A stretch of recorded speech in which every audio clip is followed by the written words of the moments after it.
아침 뉴스는 박은주 KBS 기자, 양지열 변호사와 함께하겠습니다. 안녕하세요. 안녕하십니까?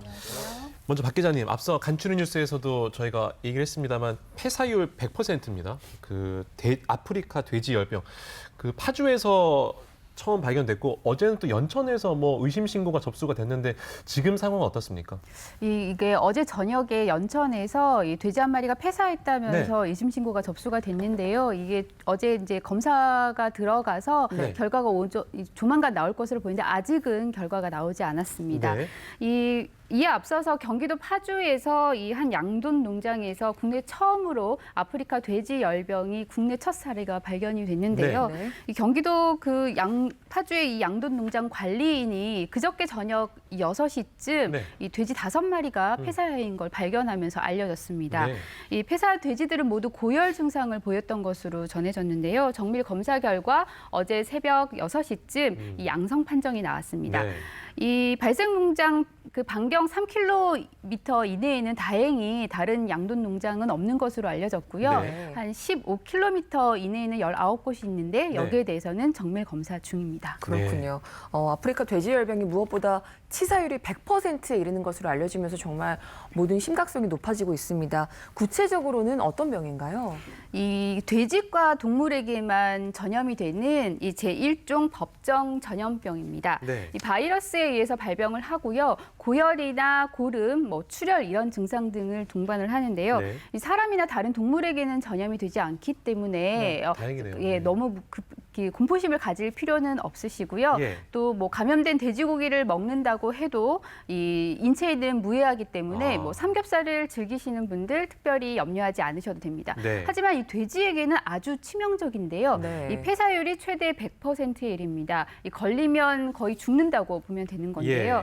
이처럼 치사율이 높은데도 이 백신이나 치료제는 없습니다. 왜냐하면 유전자형이 굉장히 다양해서 변이도 많이 일어날 수 있기 때문에 이 백신이나 치료제 개발이 사실상 어려운 거고요. 그래서 감염된 돼지는 이 무조건 매몰 처분을 해야 하고요. 유일한 예방법은 이 감염 경로를 차단하는 겁니다. 돼지 농가들은 걱정이 참 많으실 것 같습니다. 사실 우리나라가 이 아프리카 돼지열병은 청정 지역이다, 방어를 꽤나 잘하고 있다 이렇게 알고 있었는데 이번에 이렇게 발생한 걸 보니까 감염 경로 파악이 무엇보다 중요한 것 같은데요. 혹시 파악이 됐습니까? 아직까지 확인되진 않았는데요. 이 아프리카 돼지열병의 이 일반적인 감염 경로는 이 감염된 잔반을 돼지가 먹었거나 야생 멧돼지나 사람을 통해서 바이러스가 전파되는 경우입니다.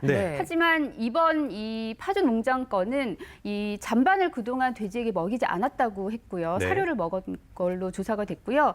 또 최근 3개월 동안 농장 관계자들이 해외를 나가지 않은 것으로 조사가 돼서 이 사람이나 잔반에 의한 감염 가능성은 낮아 보입니다. 때문에 이 파주라는 지역적 특징이 이제 때문에 이 북한에서 전파된 게 아니냐 이런 가능성이 제기가 되고 있는데요. 이 해당 농장은 울타리를 높게 쳐서 야생 멧돼지의 접근을 차단했기 때문에 직접적인 감염은 가능성이 낮아 보이고요. 대신에 이제 최근에 태풍 링링으로 강물이 범람하는 경우가 많았기 때문에 북한에서 강물이 범람을 하면서 이 강물로 인한 간접 전파 가능성이 제기가 되고 있습니다. 물 때문이라고 물일 가능성이 있다고 하니까 더 좀 걱정이 되는 부분도 있는데 이게 골든타임이 일주일 정도라고 들었습니다. 향후 일주일이 고비라면 우리 정부가 어떻게 대응을 좀 해야 될까요? 맞습니다. 이게 최대 일주일이 가장 큰 고비인데요. 그 이유는 이 아프리카 돼지열병이 바이러스가 전파된 이후에 나흘에서 일주일 사이에 집중적으로 발생하는 경우가 많기 때문입니다. 이 문재인 대통령은 추가 확산을 막기 위해서 초기 대응에 집중을 하라 이렇게 어제 지시를 했고요. 이낙연 국무총리는 어제 국무회의를 주재를 하면서 이 매뉴얼대로 방역을 하라 밝혔습니다. 직접 들어보시겠습니다. 초동 대응과 확산 차단이 시급합니다. 각 부처는 관련되는 모든 역량을 동원해서 지원하고 군과 경찰도 함께 나서 주시기 바랍니다. 우리는 AI도 구제역도 이겨낸 경험과 저력을 갖고 있습니다. 우리는 아프리카 돼지열병도 이겨낼 것입니다. 이 가축이 이동하면 전염이 돼서 확산할 수 있잖아요. 네. 때문에 지금 이제 전국 6천여 곳의 양돈 농가에는 48시간 동안 이동 중지 명령이 내려졌습니다. 네. 그래서 일제 점검에 일단 들어간 상황이고요. 또 이 북한과 맞닿은 이 우리나라 14개 시군에서는 이 야생 멧돼지의 개체수 조절에도 나서기로 했고요. 네. 이 농식품부는 농가에서 의심 증상이 발견되면 즉시 당국에 신고해 줄 것을 당부했습니다. 네, 이게 아무튼 이게 해외에서 들어온 질병이기 때문에 우리 국민들도 좀 지켜야 될 일들이 많을 것 같거든요. 어떻게 해야 됩니까? 맞습니다. 일단 이 여행하시는 예. 분들 최근에 이제 여행 많이 해외로 가시는데 특별히 주의를 하셔야 합니다. 네. 이 중국이나 뭐 베트남, 미얀마, 필리핀 등 이 여행 발생 유행국을 방문할 경우에는 네. 축산 농가나 뭐 그 발생 지역에 방문을 삼가를 해야 하는데요. 부득이 방문을 했다면 국내에 들어와서 최소 닷새는 지난 뒤에야 이 우리나라 이 축산 농가를 방문하시는 게 좋습니다. 네. 또 이 해외의 축산물을 이 정식 통관 절차 없이 들여오는 경우가 있는데요. 네. 뭐 예를 들어 뭐 먹다 남은 피자나 예. 또 소세지 어. 이런 것들 가공식품들의 경우에도 들어와서 이 국내 유통이 되면 예. 이 전염될 우려가 있기 때문입니다. 아. 또 날이 선선해지면서 이 등산 가시는 분들 많으신데요. 네, 그렇죠. 이 야생 멧돼지는 이 바이러스를 옮기는 주요 매개체이기 때문에 네. 뭐 야외에서 음식을 먹고 그냥 버려둘 아. 경우에 야생 멧돼지가 이걸 먹으면 전파를 시킬 수가 있습니다. 그래서 네. 이런 부분들 특별히 주의를 해야 하고요. 네. 이 양돈 농가에서는 소독을 철저히 하고 뭐 의심 증상이 발견이 된다면 즉시 당국에 신고하는 것이 좋습니다. 예, 아무튼 뭐 이번 아프리카 돼지열병 큰 피해 없이 잘 넘어갔으면 좋겠습니다. 네, 이어서 다음 주제 만나볼 텐데요. 먼저 화면으로 주제 확인해 보겠습니다.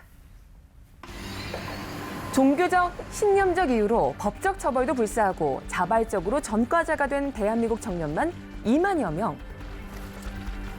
그들은 양심적 병역 거부자입니다. 다 갔던 젊은 사람은 다 갔다 군대 가서 30개월을 하고 오는데 누구는 뭐 그 병력 거부해서 쓰겠습니까? 똑같은 국민이라서. 국방의 의무가 있는 대한민국의 특수한 안보 상황 속 병역을 둘러싼 끝나지 않는 갈등. 지난달 말 기준 입영 연기를 신청한 병역 거부자는 모두 498명. 하지만 이전부터 병역 거부로 고발된 919명은 현재 재판 중에 있는데요.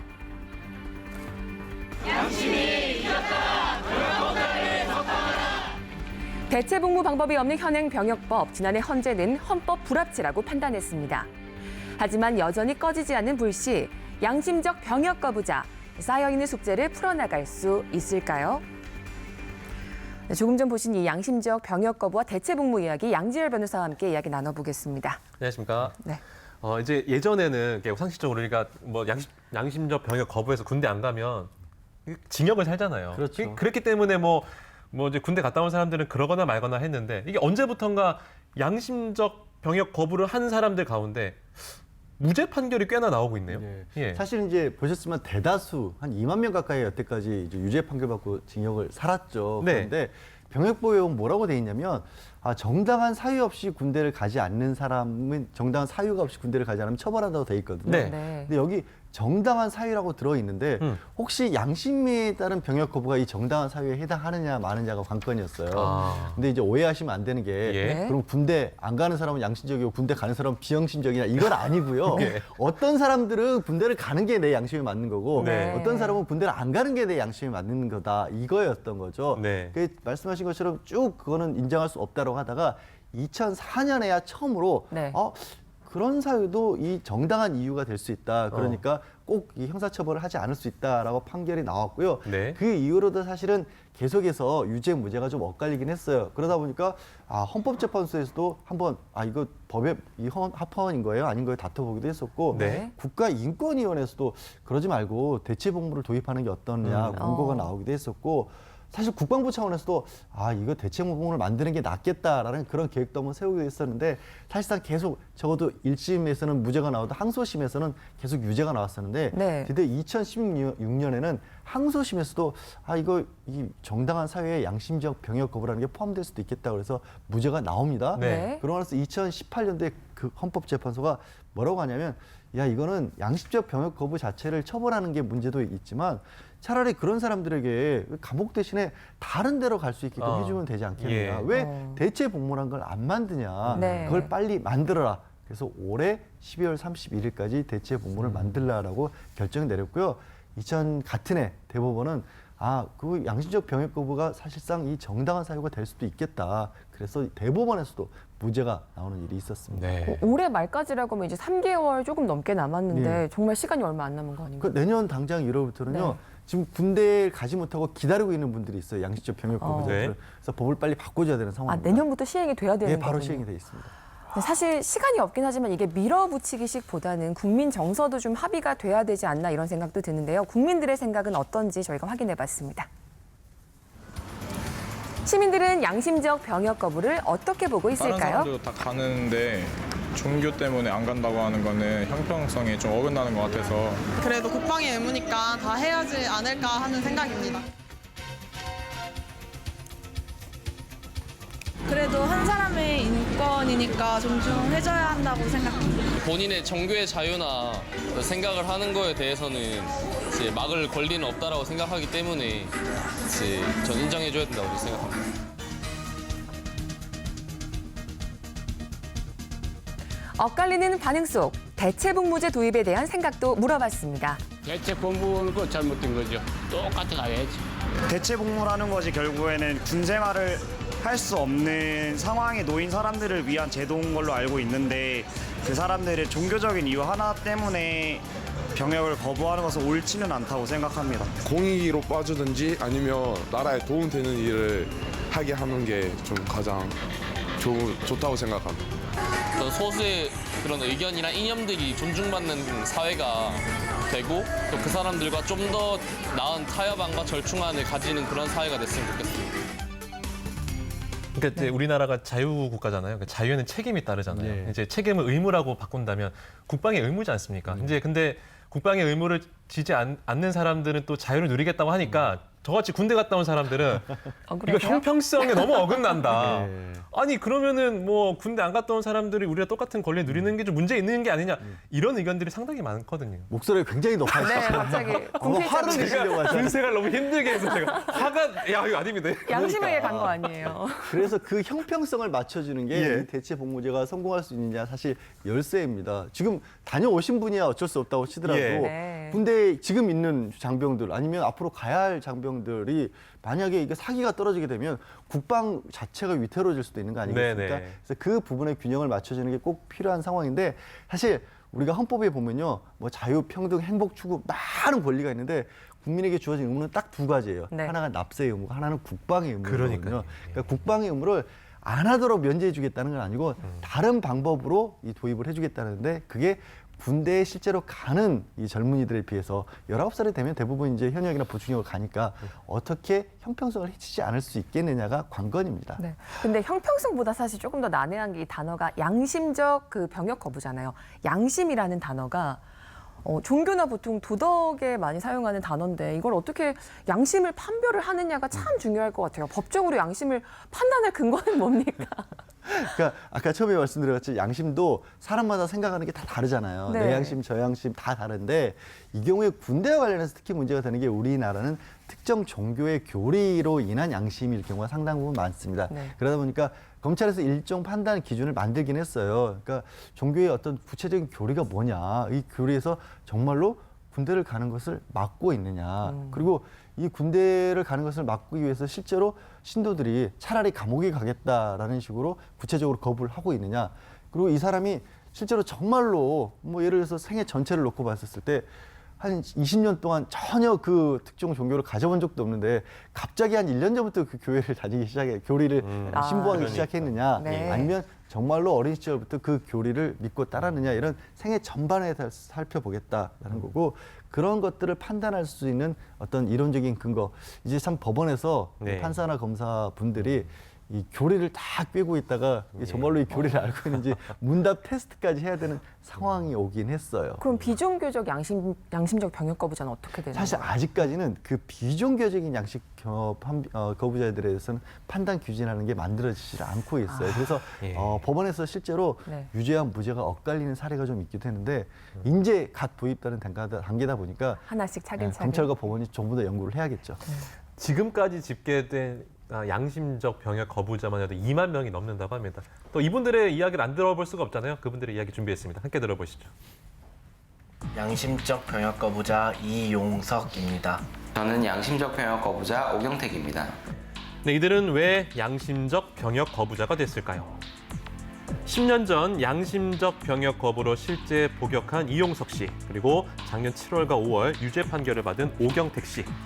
광주 민중항쟁이나 아니면 이라크 파병과 같은 한국군과 연관된 한국의 현대사를 공부했었고 폭력과 군대, 그다음에 이 사회 공동체에 대한 고민 나름 하나씩 정립해 가는 과정에 병역을 거부하게 되었습니다. 1년 6개월 선고를 그대로 받았고 상고한 상태입니다. 상고가 받아들여지지 않으면 그대로 유죄가 확정되어서 교도소에 가게 됩니다. 제가 군대를 그 당시에는 병역 거부를 하면 당연하게 감옥에 가는 거였기 때문에 일단 감옥 안에서는 병역 거부자라고 하면 다들 여아의 증인을 생각합니다. 저 같은 경우는 여아의 증인이 아니었는데 처음에 저처럼 여아의 증인이 아닌 병역 거부자들은 수감되면 처음에 받는 질문이 너 여호와냐?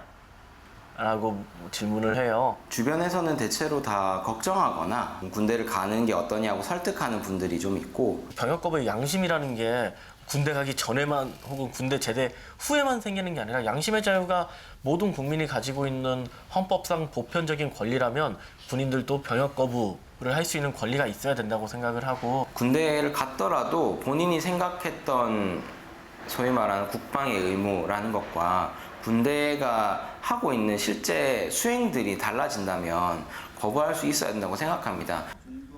과거 양심적 병역 거부자 처벌 위헌 소송에서 공개 변론에 나서기도 했던 박주민 의원이 함께했습니다. 현재 여러 개의 법률안이 나와서 논의가 진행 중인데요.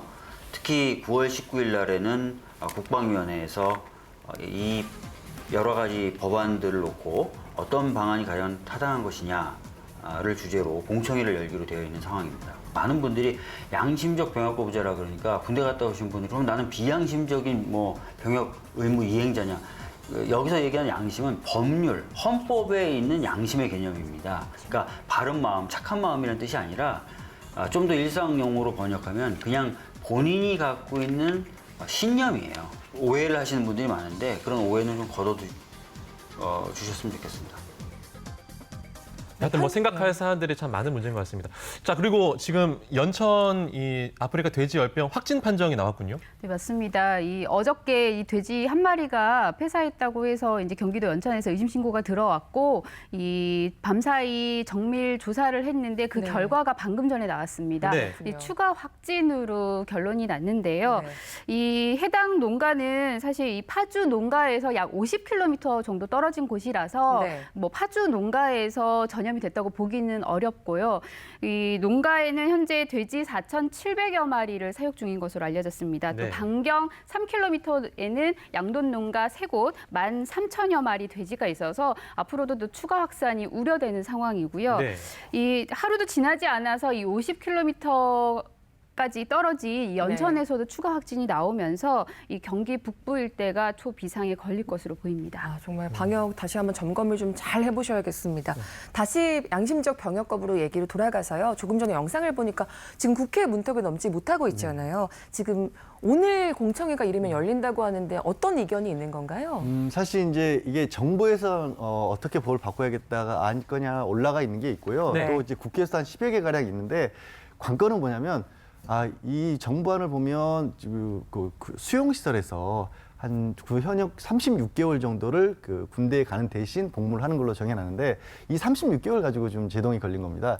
왜 그러냐면 유엔 인권위원회라든가 아니면 우리 국가인권위원회 같은 경우도 현역병의 기간보다 1.5배를 넘는 것은 막아야 한다라는 입장이에요. 그렇죠. 왜냐하면 대체 복무를 한다는 게 이게 벌을 주는 건 아니잖아요. 예. 그러니까 누구는 이제 총을 들고 병역의 의무를 하는 거고 누구는 총을 들지 않지만 다른 걸로 병역의 의무를 이행하는 거기 때문에 1.5배를 넘어들게 되면 너무나 길어지기 때문에 이건 벌을 주는 거다. 그래서 이건 막아야 된다라는 의견들도 있고 반대로 아니 군대에 가는 게 얼마나 힘든 일인데 아까 강승화 아나운서 목소리를 높인 것처럼 네. 다른 데서 이 훈련 안 받고 일을 하는 거니까 2배를 해야 된다. 예. 2배보다 더 길어야 된다라는 그런 목소리도 있어서 이 기간을 줄이는 게 우선 최우선인데 말씀하신 것처럼 이게 3개월 조금 더 남았는데 네. 아직 기간 가지고도 지금 서로 의견들이 팽팽하게 맞서고 있는 그런 상황이긴 합니다. 저는 사회적 합의부터 잘 이뤄졌으면 좋겠습니다. 오늘 두 분 말씀은 여기서 마무리하겠습니다. 고맙습니다. 고맙습니다.